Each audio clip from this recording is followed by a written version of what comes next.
아멘. 더 자리에 앉아주시기 바랍니다.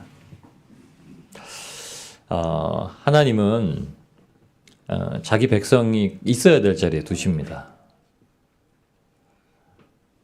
만일 어떤 아이가 유치원을 이제 졸업했다라고 생각을 해보세요. 근데 얘가 초등학교를 가야 되는데 초등학교 예비 소집을 하고 돌아왔더니 초등학교가 너무 무서워요. 그래서 초등학교를 첫 등교를 해야 되는 날 유치원으로 갔다고 생각을 해보십시오. 선생님, 제가 아직 초등학교 갈 수가 없습니다. 그런다고 걔를 유치원에서 받아주지 않아요. 두렵다고 피할 수 있질 않습니다. 걔는 초등학교를 가야 돼요. 어떤 고등학생이 자기가 너무 실력이 뛰어나가지고 나는 이 고등학교를 졸업하고 대기업에 그냥 가면 되겠어 생각을 해가지고 졸업하고 나서 첫날 양복을 입고 뽑아주지도 않은 대기업에 출근을 했다고 생각해 보십시오. 출입증도 없어도 못 들어가고 난 할 수 있습니다 아무리 얘기해도 되질 않죠. 할 수 있다고 자신감이 있다고 되는 것도 아닙니다. 합당한 절차가 있어야 되고 허락이 있어야 머물러야 될 장소에 머무를 수가 있습니다. 그런데 유일하게 하나님은 그거를 그냥 다 하실 수 있는 분이세요. 그래서 하나님이 뜻하시면 그렇게 하십니다. 저와 여러분이 지금 머물러 있는 자리는요, 하나님이 뜻하신 자리예요. 그런데 우리가 하나님의 뜻을 더 자세히 알고 여쭤보면 하나님이 뜻하신 자리에 또 옮기세요. 하나님은 저와 여러분에게 원하시는 자리가 있으세요. 하나님은 자기 백성에게 두시는 자리가 있으십니다. 그래서 하나님은 항상 자기 백성을 하나님의 마음에 합당한 장소에 두십니다. 하나님의 계획하심과 인도하심엔 실수가 없으세요. 그래서 성경의 모든 사건은요, 하나님과 함께 하는 하나님을 모시고 있는 백성에게 하나님께서 직접 개입하셔서 역사하시는 하나님을 말씀해주고 계십니다. 오늘 그 일을 성경의 첫 장부터 기록을 해두세요. 그래서 하나님은 자기 형상과 자기의 모양대로 사람을 만드셔서 세상을 창조하신 것에 대한 마무리를 딱 짓습니다. 끝이에요. 맨 마지막이었어요. 정점을 찍은 거죠. 자기 형상과 모양이란 하나님의 온전하심과 하나님의 거룩하신 행실을 말하는 겁니다.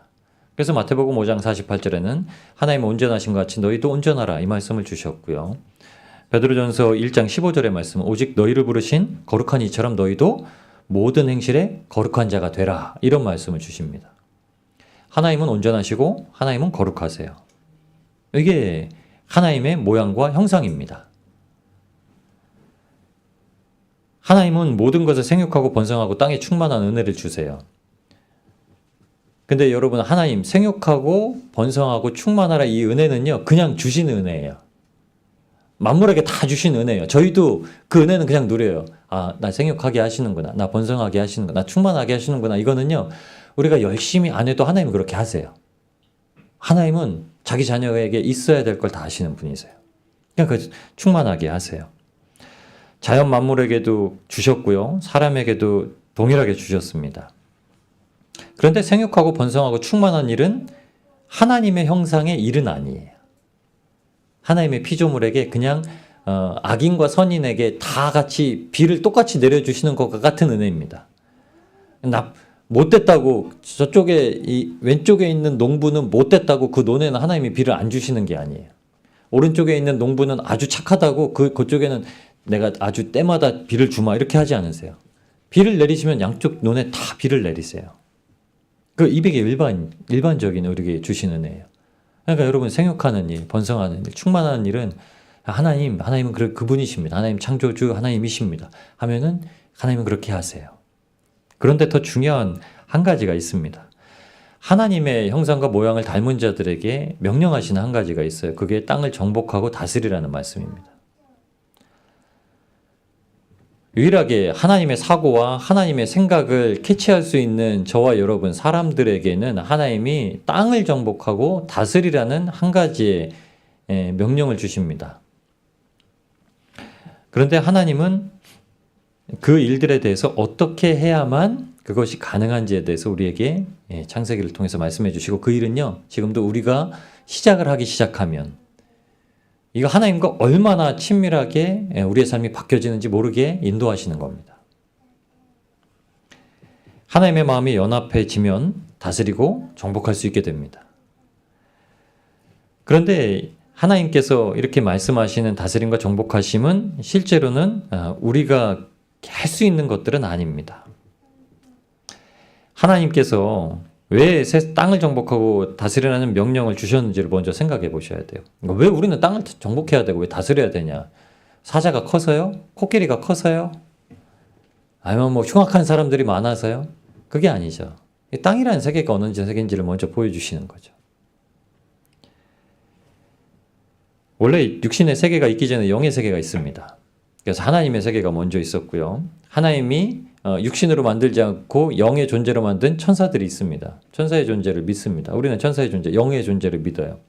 근데 영의 세계가 있었습니다. 근데 영의 세계에서도 타락이 있었어요. 천사장 한 명이 타락을 했습니다. 그가 타락을 하고 반란을 하고 하나님의 보좌의 높은 자리에 앉으려고 하는 아주 불손한 마음, 불복종의 마음, 이 마음을 품어요. 그게 떨어지죠. 그게 사탄이라고 불리고 루시퍼라고 불리고 계명성의 아들이라고 불리는 존재로 성경이 기록이 되어 있습니다. 근데 그게 땅으로 떨어진 거예요. 영의 세계에서 땅으로 떨어졌습니다. 그러니까 하나님께서 자기의 형상과 모양으로 사람을 창조하신 이유를 먼저 아셔야 돼요. 자기의 형상과 모양으로 사람을 창조하셔서 무엇을 정복하고 무엇을 다스려야 되냐면 악의 권세죠. 하나님 앞에 불순종한 죄의 권세. 하나님보다 높아지려고 하는, 하나님과 같이 눈이 밝아지려고 하는 존재에 대한 이걸 이미 주신 거예요.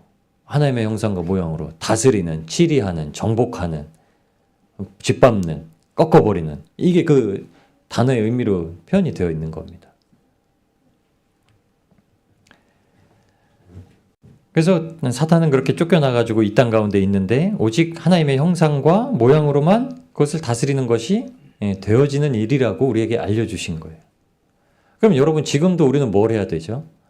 하나님의 형상과 모양으로 정복하고 다스리는 일을 할 수 있다라고 하는 거예요. 근데 그게 참된 정의가 뭔지 우리가 다스리는 존재, 우리 정복하는 예수님의 이름으로 다스리는 존재, 정복하는 존재예요. 이렇게 하면 넘어져요. 그거는 정확하지가 않아요. 예수 그리스도의 이름의 권세는 예수님을 믿는 자들이 고백하는 권세가 돼야 돼요. 근데 그럼 어떻게 내가 그 믿음의 권세로 나아가게 하는지를 알아야 됩니다. 주보에 마가복음 16장과 야고보서 5장의 말씀을 기록하고 이 말씀으로 우리 함께 기도하자고 했습니다. 하나님의 구원받은 존재, 하나님의 보내신 존재는 어떤 능력을 행하는지 써 있는 거예요. 여러분 이 능력이 저와 여러분에게 있는 능력이에요. 귀신을 결박하고 어떤 독을 마시든지 해를 당하지 아니하고 병든 자에게 손을 얹으면 나음을 얻는 일. 실제로 이게 우리에게 주신 은혜입니다. 능력입니다. 근데 그 일을 위해서 우리의 삶에 역사하시는 하나님의 이 정복하고 다스리시는 일이 생기는 것을 아셔야 됩니다. 하나님께서 어떻게 그 일을 이루신다라고 말씀을 하셨냐면 임의로 되는 것이 아니라 하나님의 숨결, 하나님의 입으로부터 나오는 모든 말씀을 통해서 우리에게 생기를 불어넣으십니다. 우리 코에다 여러분 숨은 코로 쉬어요. 입을 열고 숨을 쉬면요 오장육부가 망가지고 건강이 나빠집니다. 벼라가 밤에 코가 막히면 입을 열고 잠을 자요. 그럼 잠을 제대로 못 자요. 입이 막히고 여러분도 아시죠? 코 막혀가지고 입 열고 자면 막 입이 막 마르고 꽃처럼 입은 마르면 죽는 거예요. 그래서 환자들도 입이 안 마르게 손수건에다 물을 채워서 입을 적십니다. 입술이 마르니까. 입이 마르면 죽어요. 근데 하나님이 그 코에다 숨을 쉬는 기관은 코예요. 입은 원래 먹는 기관이고 숨을 쉬는 기관이 아닙니다. 하나님이 만드시길 이 코는 숨을 쉬는 기관이에요. 영적인 기류를 알려주시는 거예요. 하나님의 입으로부터 나오는 말씀은 코로 먹는 거예요. 입으로 먹는 거 아니에요. 그 생기를 코로 불어넣는. 그래서 우리가 숨을 쉬는 것처럼 하나님의 말씀을 받는다고 표현을 하는 겁니다. 그런데 실제로 하나님께서도 세상을 창조하실 때 하나님의 생기를 코에 불어넣으시고 그제서야 생명이 되었다 이렇게 얘기를 합니다.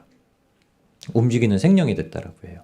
하나님의 형상과 모양대로 어떻게 해야 될지를 알았다 그래요. 근데 요한복음 20장 22절, 23절에 보시면 예수님께서 부활하신 이후에 제자들에게 나타나셔서 제자들에게 이렇게 얘기하십니다. 그들을 향해 숨을 내쉬며 이르시되 성령을 받으라. 이제 예수님이 주시는 건 성령이라는 거예요. 예수님은 더 이상 기록된 말씀 이외에 다른 말씀은 안 하시죠. 그래서 성령님이 이 기록된 말씀을 가지고 우리가 살아야 되는데 이 말씀이 어떻게 내 삶에 역사되어지는 말씀인지를 계속 깨닫게 하십니다. 그러니까 같은 구절을 계속 보셔도요, 같은 구절이 계속 똑같은 의미가 되진 않아요. 이 구절이 나에게 이때의 생명이 될 때도 있고 이때의 생명이 될 때도 있어요. 너무나 놀라운 말씀이죠. 근데 성령님이 우리를 그렇게 인도하신다는 거예요. 그러면서 더 놀라운 이 말씀을 주시는데 요한복음 20장 22절 23절 말씀에는 이 말씀을 하시고 그들을 향하여 숨을 내쉬며 이르시되 성령 받으라. 너희가 누구의 죄든지 사하면 사하여질 것이요 누구의 죄든지 그대로 두면 그대로 있으리라 하시니라. 아멘. 성령 받으라 하고서 주신 말씀이 이거예요. 너희가 누구의 죄든지 사하면 그 사람의 죄는 사해질 거고 너희가 누구의 죄든지 그냥 내버려 두려면 그냥 내버려 둘 거야. 여러분, 악인이 회개하지 않으면 죄를 사하여 주면 안 돼요. 그렇죠? 법정에 심판을 받는데 이렇게 얘기를 하더라고요. 막 자기의 죄를 인정하지 않고 자기의 잘못을 막 인정하지 않고 하니까 재판부에서 그 사람에게 받을 수 있는 최고의 형량을 이렇게 부여하더라고요. 뭐 얼마 되진 않지만 뭐 벌금 2천만 원. 어떤 대학교의 교수가 이제 대학교 그 제자들을 성추행하는 사건이 있었습니다. 그래서 제자들이 고소를 했죠. 그리고 뭐 이렇게 해가지고 사건이 벌어졌는데 그 교수가 인정을 안 하는 거예요.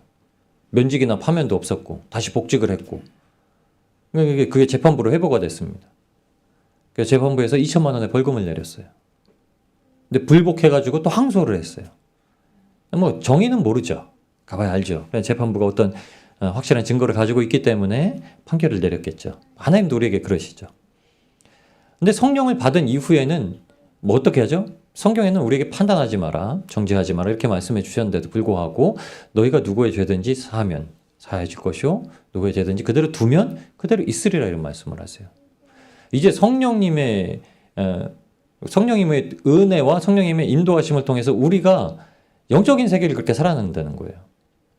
후메네와 알렉산더는 쫓아내라 이렇게 얘기해요. 사도 바울이 교회에 이렇게 얘기를 합니다. 그러면서 하는 말이 그들이 육신으로는 지금 징계를 받으나 후에 영으로는 구원받을지 모른다 이렇게 얘기를 합니다. 다 용서하고 다 품는 게 아니라 우리는 다 용서해요. 당소하는데 그게 그 자리에서 합당하지 않은 아주 나쁜 죄라는 것에 대해서 인식시켜주라는 말입니다. 근데 아주 명확해야 돼요. 근데 우리는 주관적인 생각이 있으면 명확해지지가 않습니다. 그래서 뭐가 필요하죠? 우리는 판단하고 정죄하는 게 아니에요. 주님께 물어야 됩니다. 주님께 묻는 사람이 되는 거예요. 하나님께서 이 말씀을 주실 때 사람에게 에덴의 동산에다가 이끌어 두셨습니다. 그러니까 땅을 정복하고 다스리라는 말씀보다 더 아주 직관적인 명령은요. 하나님께서 아담이 아니라 사람을 에덴 동산으로 데리고 가셔서 거기에다 두시면서 이렇게 말씀하십니다. 너는 이제 경작하고 지켜라 이렇게 말씀을 해주십니다.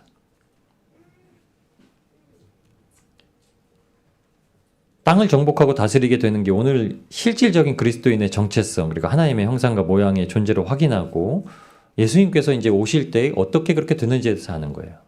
그러면 여러분 땅을 정복하고 다스리는 건 예수님이세요. 사람의 형상과 그러니까 하나님의 형상과 모양을 따라서 사람을 만들고 땅을 정복하고 다스리게 하는 영적 세계를 정복하고 다스리게 하는 건 예수님이세요. 예수님의 사탄의 머리를 결박하셨어요. 이 말씀은 창세기 3장 15절 원복음 말씀 뱀의 후손의 머리를 부술 것이요 상하게 할 것이요 그리고 뱀의 후손은 여자의 후손의 발뒤꿈치를 상하게 할 것이라는 이 복음의 첫 번째 예언된 소식을 가지고 예수님께서 십자가에서 죽음을 멸하시고 생명으로 부활하시는 사건을 보여주신 거예요. 그럼 땅을 정복하고 다스리라는 말씀은 우리에게 본질을 회복하라는 말씀이 아니라 땅을 정복하고 다스리는 게 본질이 아니라 땅을 정복하고 다스리시는 예수 그리스도와 연합을 하는 게 본질이라는 거예요. 근데 그거에 필요한 우리의 할 수 있는 일이 있어요. 우리가 이제 우리에게 주신 명령이 창세기 2장 15절에서 17절까지의 말씀이었어요. 근데 여기서 넘어진 거예요. 땅을 정복하고 다스리라는 일에서 넘어진 게 아니라요. 땅을 경작하고 지키는 일, 그리고 아무거나 다 따먹어도 되는데 한 가지만 먹지 말라는 그 일에서 넘어진 거예요. 근데 이거를 회복하면 돼요. 이거를 회복하는 게 오늘 나누려는 제목입니다. 하나님께 묻는 사람, 하나님의 일을 묻는 사람. 여러분, 저와 여러분이 하나님의 일을 묻고 하나님께서 우리의 삶에서 하나님의 일을 끊임없이 계속 하시는 것을 발견하시고 하나님의 우리의 삶의 자리에서 일을 하게 두시고 하나님께서 영광을 우리에게 받으시는 그 삶의 자리를 온전하게 올려드리는 저와 여러분이 되시길 주님의 이름으로 축복합니다. 개역 성경을 읽으시면 좀 오해가 있어요.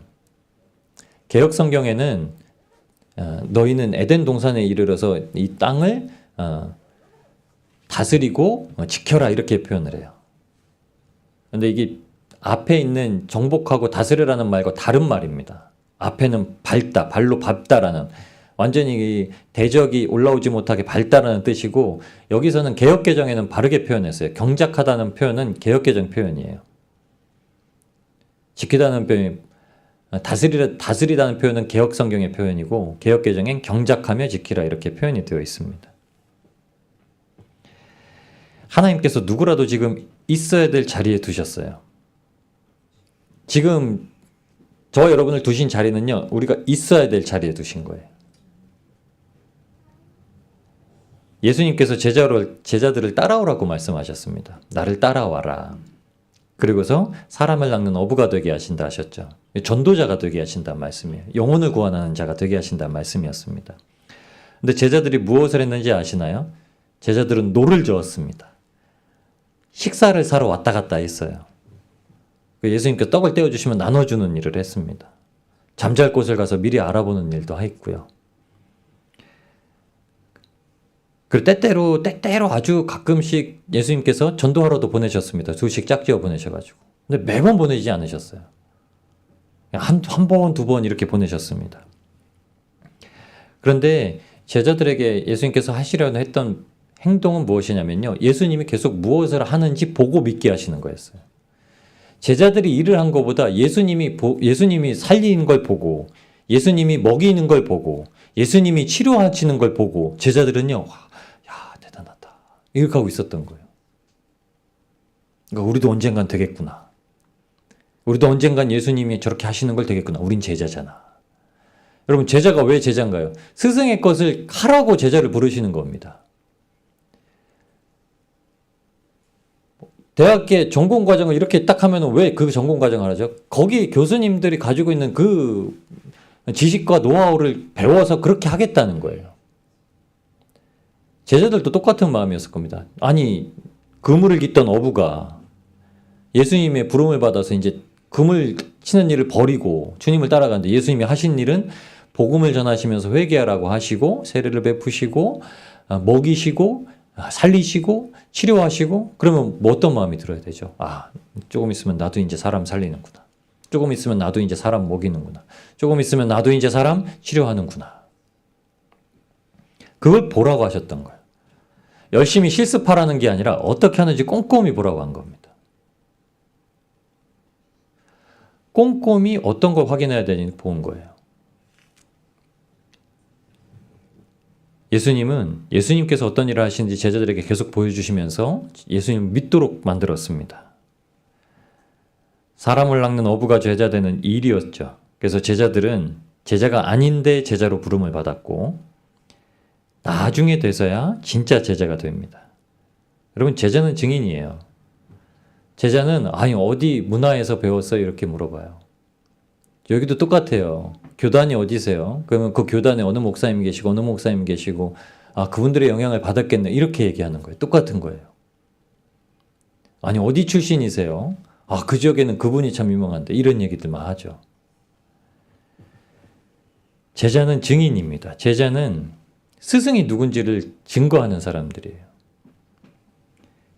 제자는 예수님이 누구이신지를 증거하는 사람들입니다. 그래서 제자는 예수님과 함께 있었어야 됐고요. 또 함께 있고 또 함께 있을 거라고 고백하는 자들입니다. 예수님의 열두 제자들이 우리는 예수님을 보았다라고 얘기해요. 그리고 나서 이렇게 얘기해요. 우리 예수님이 지금도 우리와 함께 하신다 이렇게 얘기를 해요. 그리고 나서 우리는 예수님과 영원히 함께 할 거다 이렇게 얘기를 해요. 예전에도 예수님과 함께 있었고 지금 승천하신 예수님이 지금도 우리와 함께 하시고 우리 안에 계시고 성령님으로 우리 안에 오셨고 그리고 주님이 다시 오실 때는 그때는 이제 영원히 헤어지지 아니하고 주님과 영원토록 함께 있을 것이다라고 고백을 해요. 이게 얼마나 크고 놀라운 고백이고 얼마나 큰 복을 누리고 하는 고백인지 모릅니다. 그분이 하나님이세요. 그 주님, 그 예수님이 하나님이시라는 겁니다. 예수님의 제자들이 부름받아서 제자가 되었지만 여러분 진짜 제자는 아니었죠. 왜냐하면 예수님이 고난당하실 때 부인했어요. 예수님이 잡혀서 십자가에 죽게 되시자 아니라고 했어요. 3년 동안 나는 예수님과 안 다녔다. 나는 절대 그런 사람이 아니다. 나는 그런 도당과 나는 같이 다닌 사람이 아니었다. 이렇게 부인을 했어요. 저주하기도 했고요. 그런데도 예수님이 다시 오셨어요. 다시 똑같은 자리에 오셔서 부르셨어요. 예수님께서 영원히 함께 하신다는 것을 믿고 나서야 제자가 됐어요. 이제 사도가 돼요. 예수님이 부활하셔서 나오셨는데도 제자들은 뭘 해야 될지 몰랐어요. 예수님이 이제 계속 안 계시니까. 가만히 있기도 뭐하고 가만히 안 있기도 뭐하고 그러니까 고기나 잡으러 가야겠다고 했던 게 요한복음 21장의 말씀이에요. 예수님은 그 자리에서도 부르셔서 말씀을 하세요.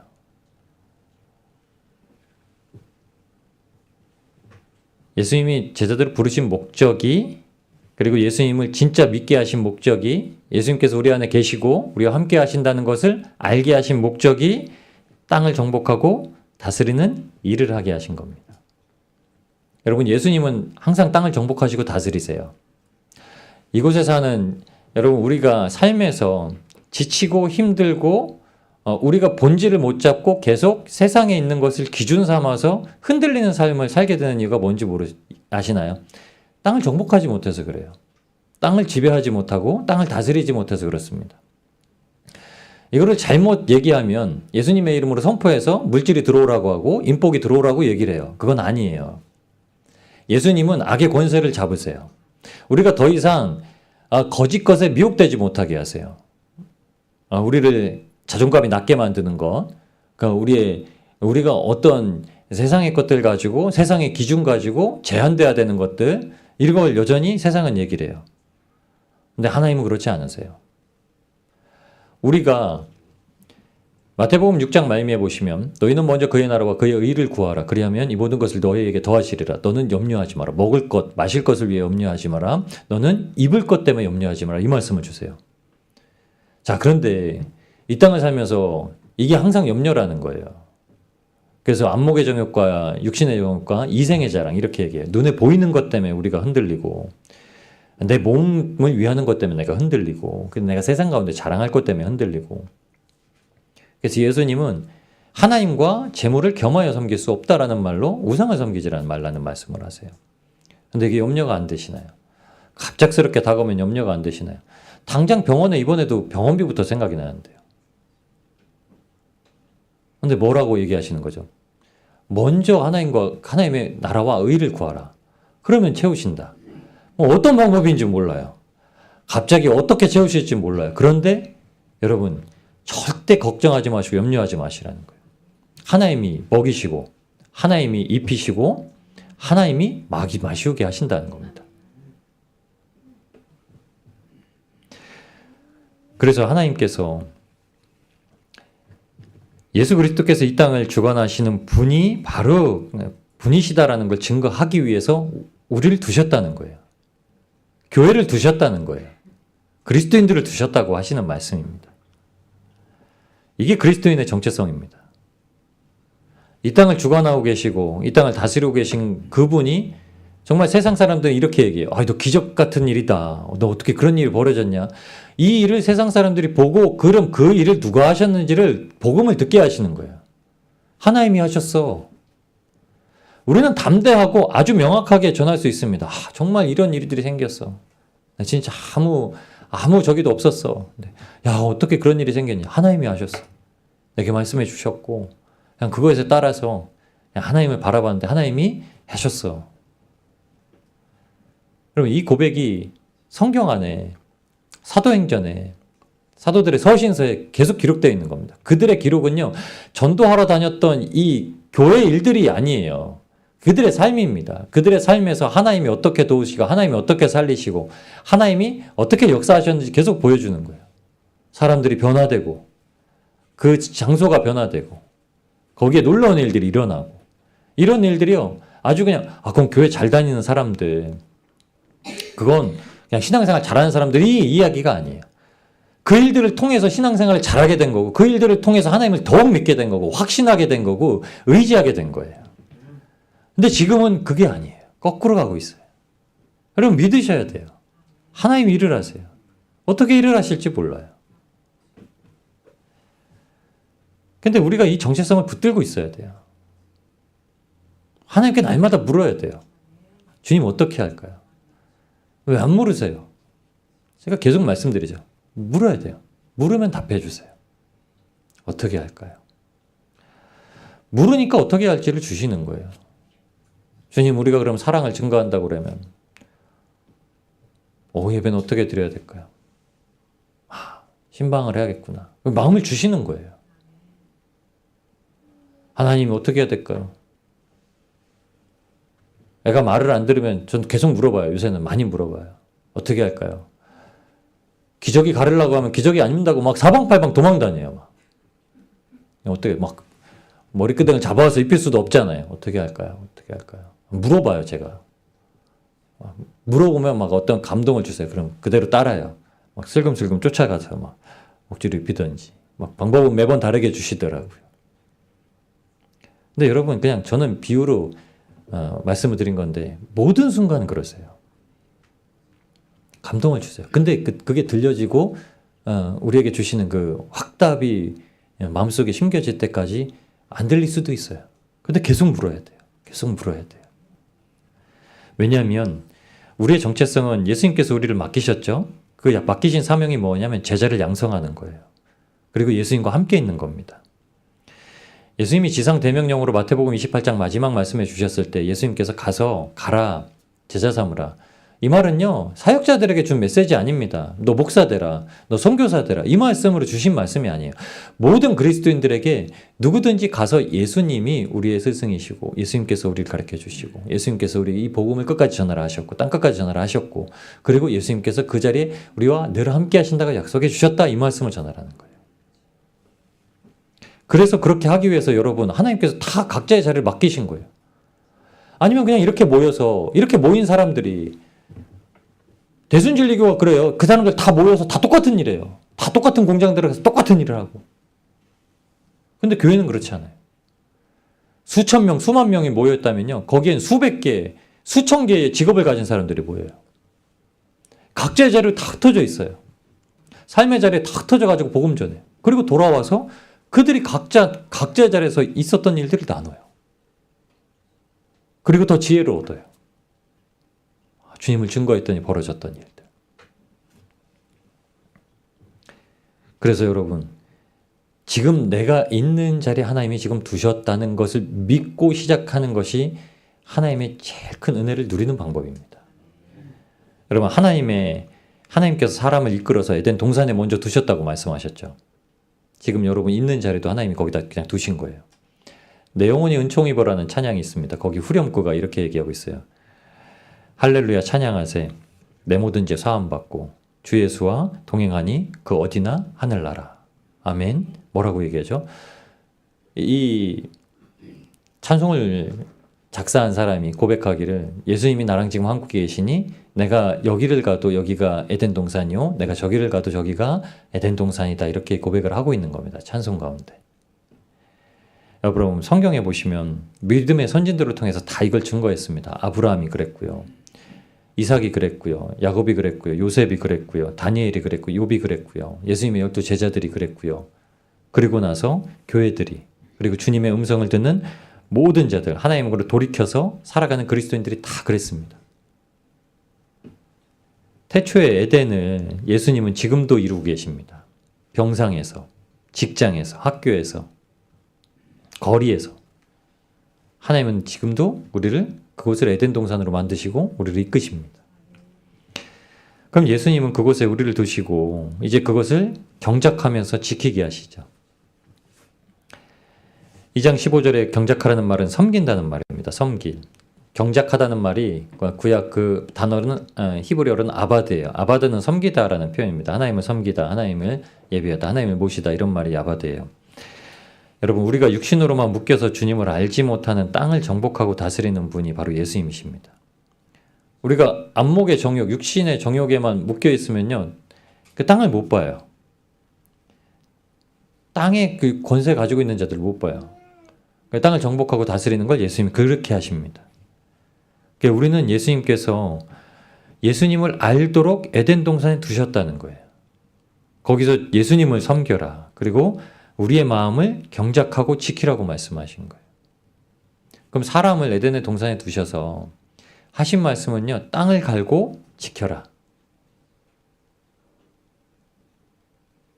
성경에서 말씀하신 이 일은 예수님의 일이고 예수님과 연합해서 예수님과 동역하는 일을 말합니다.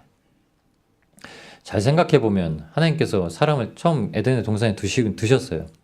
사람이 날 때부터 성인이었습니다. 그렇죠? 아담과 하와는 배꼽이 없다고 얘기를 하죠. 근데 그것도 그냥 주장이지. 하나님 배꼽을 만들어 놓으셨을지 어떻게 알아요? 왜냐하면 배꼽이 있어야만 됩니다. 엄마가 아이와 배꼽이 연결돼야 되거든요. 아담과 하와도 배꼽이 있는 거거든요. 성인으로 태어났어요. 그냥 다 장성해서 태어났습니다. 그런데도 아무것도 몰라요. 땅을 처음 보고 나무를 처음 봤고 동물들을 처음 봤고 어떻게 해야 될지 몰라요. 거기 데려나셨다는 말씀은 뭘 의미하냐면 물어보라는 거예요. 하나님께. 하나님 이 나무는 어떻게 해야 되죠? 가지는 어떻게 쳐야 되죠? 풀은 뭔 풀을 뽑아야 되죠? 먹기는 뭘 먹어야 되죠? 다 낯선 거예요. 사자는 어떻게 빗어줘야 되죠? 코끼리는 어떻게 씻겨줘야 되죠? 다 물어봤어야 되는 거예요. 아무것도 몰라요. 경험해 봐서 경험으로 겪어야지. 왜 그래요? 물어보면 답해 주시는 하나님이 계신데. 그때 동행한다는 말, 연합한다는 말, 그리고 하나님과 함께 사역하는 동역자들이라는 말은 그거예요. 하나님은 답이세요. 예수님은 답이세요. 우리는 몰라요, 답을. 그럼 우리는 뭘 해야 되죠? 답을 찾으려고 애쓰면 안 돼요. 하나님 앞에 물어봐야 돼요. 하나님이 답이시니까. 하나님의 답을 주시니까. 고린도전서 3장 8절 9절에는 사도 바울이 아주 명확하게 그 주님, 그 하나님과 함께하고 있다고 얘기를 합니다. 심는 이와 물 주는 이는 한 가지나 각각 자기 일한 대로 자기 상을 받으리라. 그런데 우리는 하나님의 동역자들이요 너희는 하나님의 밭이요 하나님의 집이니라. 아멘. 여러분 원래 상은 그냥 줘요. 사람에게는 상을 그냥 주셔가지고 각양 모든 종류의 나무들의 실과는 다 먹으라고 얘기를 하셨어요. 이게 상이에요. 그런데 죄에 빠지고 나서는 예수님을 간절히 아는 땀을 흘리는 수고 후에야 먹는다고 말씀하셨어요. 그래야 상을 받는다고 말씀하세요. 지금 우리는 예수님을 아는 것에 치열하게 싸워야 상을 받아요. 예수님이 내 안에 살아계시다는 걸 알아야 예수님이 나와 함께 하신다는 것을 끊임없이 믿어야 돼요. 그것이 우리가 상을 받는 일이에요. 하나님을 섬기기 위해서 교회에서 어떤 일을 섬기고 밖에 나가서 그리스도인으로 어떤 일을 섬기는 건요, 예수님이 우리 안에 계셔서 어떤 말씀으로 계속 지시하시고 알려주실 때 할 수 있는 일이에요. 감동을 주시고 사랑을 주셨을 때 할 수 있는 일이에요. 사랑 없는 거리에 누가 나가는지요? 사랑 없는 거리엔 사랑 가진 사람이 보내시는 거예요. 사랑 없이 그 거리에 나가면요 똑같이 돼요. 사랑 없이 그 거리에 나가면 똑같은 자가 돼버려요. 세상 교회에서 하나님을 만나고 세상에 하나님을 만난 사람으로 가야 구별된 사람이 되는 거지, 교회에서 하나님을 못 만나고 세상으로 나가면 세상 사람과 똑같은 사람이 되어버리는 거예요. 신앙생활에 아무런 덕을 못 보고 득을 못 보고 살아가는 거예요. 근데 주님은 우리를 날마다 만나시기를 원하세요. 우리가 맨날 주님을 만나지 못하니까. 주님은 애간장을 태우시죠. 그래서 하나님께서 우리에게 땅을 경작하고 지키라는 말씀을 하시는데 두 군데를 해야 돼요. 하나는 사도 바울이 얘기한 것 같이 복음을 전하여서 다른 밭에 열매 맺을 것을 기대하고 기도하는 겁니다. 저는 여러분의 믿음이 자라고 이 땅에서 오직 예수님을 만족하며 살아가기를 원합니다. 오늘도 그냥 행복합니다. 오늘도 뭐 아무것도 없는데 그냥 행복합니다. 그냥 떡볶이 하나 만들어서 가족들이 누나 먹어도 행복합니다. 뭐 그런 만족, 오직 예수님 때문에 그냥 만족. 예수님 날 구원하셔서 그냥 만족합니다. 그냥 이런 믿음으로만 장성되기를 원해요. 근데 제가 앉아서 우리 집사님 기도하시는 걸 다 들으면서 같이 이제 중보기도를 하는데 하나님은 어떠신가? 하나님 어떠신가? 제가 물어보는데 그런 감동을 주시는 거예요. 저 믿음이 얼마나 예쁘냐고 막 감동을 주시는 거예요. 기도를 하시는데.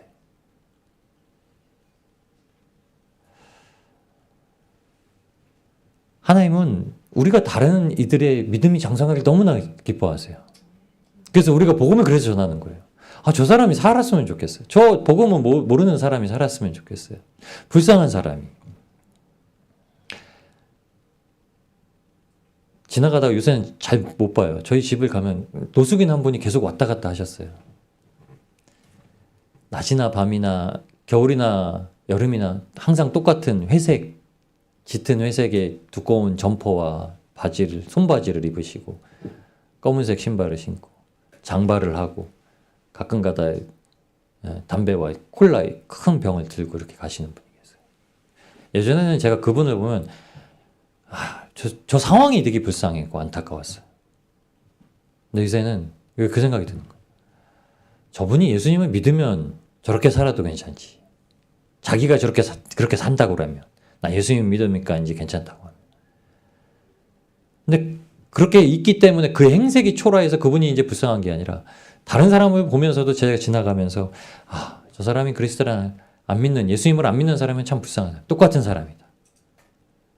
겉은 멀쩡하게 등산복 입고 러닝복 입고 추리닝 입고 다니고 있지만 예수님 안 믿으면 똑같은 사람, 똑같이 불쌍한 사람, 똑같이 불쌍한 마음이 드는 거예요.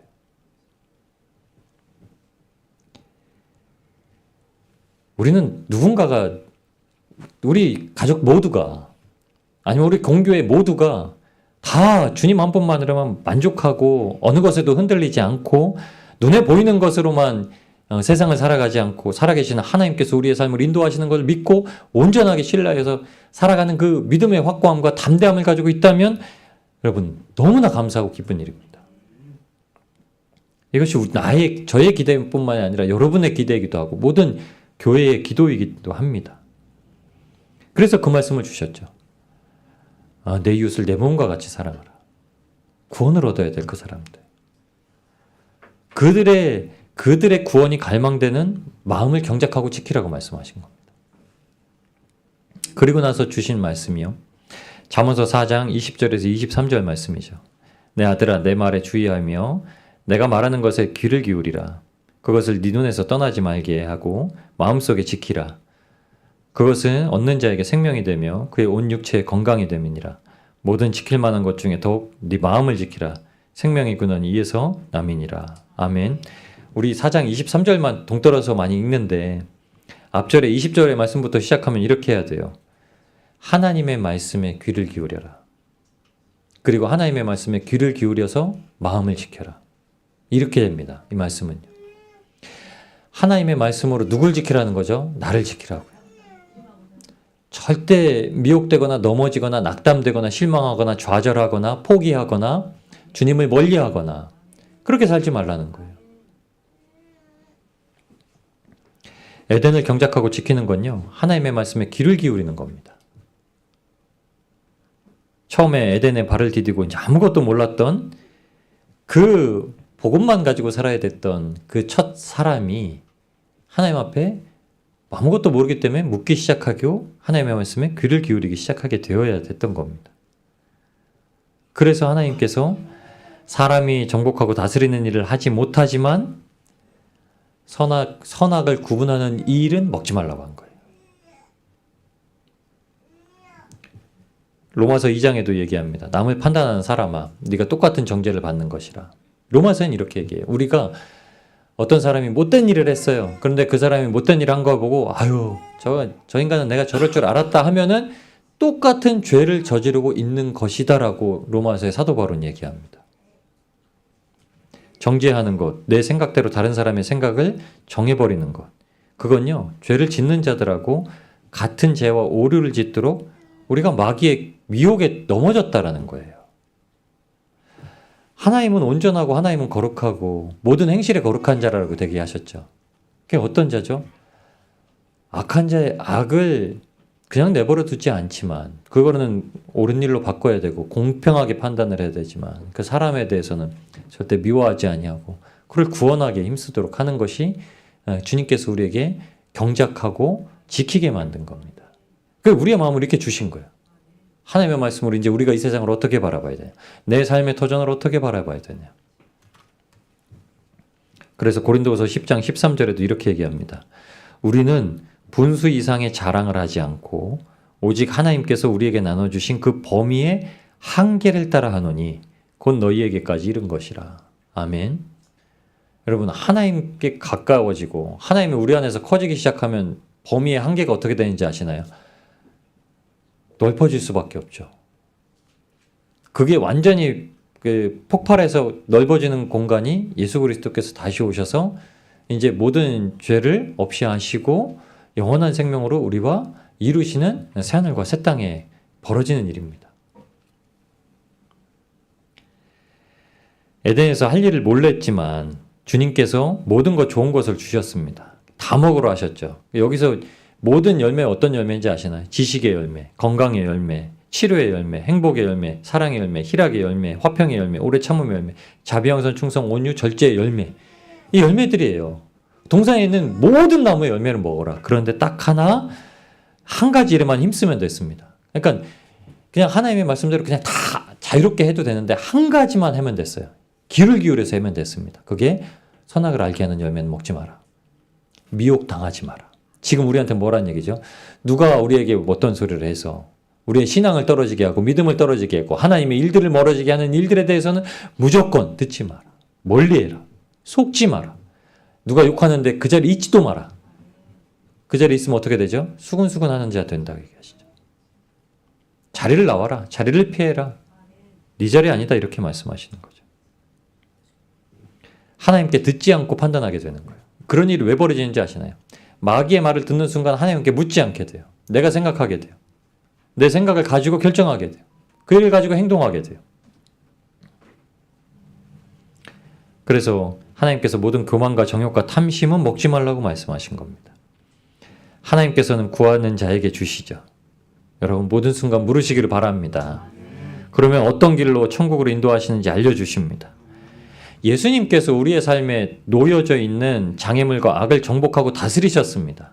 그래서 예수님의 이름으로 귀신도 쫓아내시고 병든 자도 일으키시고 가난한 자에게도 복음을 전파하십니다. 내 이익과 만족을 쫓게 만드는 사단마귀의 미혹은 먹지도 마라, 듣지도 마라 이렇게 말씀하시는 거예요. 예수의 사람들은 정체성은요 오직 주님께 묻고 그 말씀을 들으며 인생을 주님이 보시기에 좋게 만드는 것입니다. 이게 참된 능력으로 주님 앞에 나타나는 겁니다. 갈라디아서 5장 24절 말씀입니다. 그러므로 예수의 사람들은, 이게 우리의 정체성을 말하는 겁니다. 그러므로 예수의 사람들은, 그리스도 예수의 사람들은 육체와 함께 그 정욕과 탐심을 십자가에 못 박았느니라. 아멘. 갈라디아서 2장 20절 말씀이죠. 내가 그리스도와 함께 십자가에 못 박혔나니, 못 박혔다고 육체를 뭐와 함께 못 박았다 얘기하셨죠. 정욕과 탐심. 이제 내가 사는 것이 아니라 내 안에 그리스도께서 사신 것이라. 이제 내가 육체 가운데 사는 것은 나를 사랑하사 나를 위해 자기 몸을 버리신 하나님의 아들을 믿는 믿음 안에서 사는 것이라. 아멘. 여러분 주님께서 우리를 가장 합당한 자리에 데려다 놓으셨습니다. 그러니까 그 자리에서요 다 물어보세요. 주님은 그 자리에서 묻기를 원하십니다. 주님 어떻게 됩니까? 힘든 자리도 있을 거예요. 힘든 자리에 왜 힘든가요? 주님 물어봐야 됩니다. 왜 이 자리가 감사되지 못하고 기쁨이 되지 못하고 어렵고 힘들고 아프고 외로울까요? 물어봐야 됩니다. 주님은 답을 주세요. 그리고 그 자리가 하나님께서 어떻게 예비하시기 위해서 어떤 자리에 놓으시기 위해서 과정 중으로 예비하신 자리이신지 알려주십니다. 주님께서 우리 안에 계시기 때문에 다 알려주시고 인도하십니다. 여러분, 그때 우리의 상황과 형편이 완전히 바라보는 눈이 완전히 바뀌어지는 일이 벌어지는 거예요. 우리 환경이 문제가 아닙니다. 그것을 마주하는 주님과 함께 있는가 아니면 주님으로 함께 하지 못하는가 우리의 마음에 있습니다. 주님으로 함께 하시면 주님께서 우리를 천국 길로 인도하시고 모든 것을 행할 수 있도록 말씀해 주십니다. 그 주님을 누리시면서 한 주도 주님의 이름으로 승리하시면서 나아가신 저와 여러분이 되시길 우리를 구원하신 예수님의 이름으로 축복합니다. 우리 함께